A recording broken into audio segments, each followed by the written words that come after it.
আমরা এখানে যারা আছি সবাই তো দয়াল নবীর উম্মত নাকি বাবা? দয়াল নবীর উম্মত ছাড়া তো আর কেউ নাই। আমরা দয়াল নবীর উম্মত হয়ে যদি দয়াল নবীকে মহব্বত করতে না পারি, আমার খুদারও খাস নূরে তৈয়ারও যিনি রহমতের বাণী যার মুখে শুনি, দুসরা কোনো মাবুদ নাই শুধু এক আল্লাহ। আমার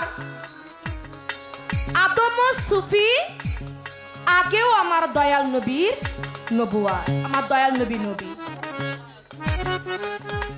নবীজি আদম শফিরও বাবা, নবী আমার কাবারও কাবা।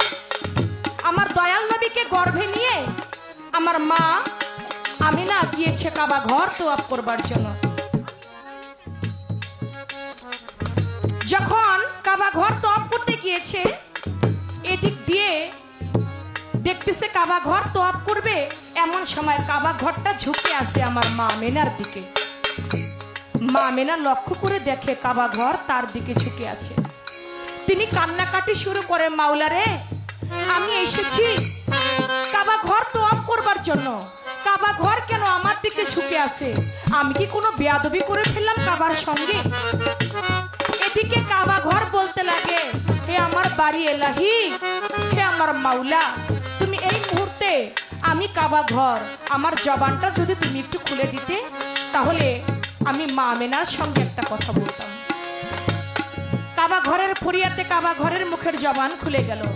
কাবা ঘর মা আমিনাকে বলতে লাগে, মা আমিনা আপনি দুঃখিত হবেন না, আপনি চিন্তিত হবেন না, আমি কাবা আপনার দিকে ঝুঁকে আছি, এজন্যই সমস্ত দুনিয়ার মানুষ আমি কাবা আমাকে তোয়াফ করে, আর আমার কাবা আপনার গর্ভে, এজন্য আমি আমার কাবাকে তোয়াফ করতেছি।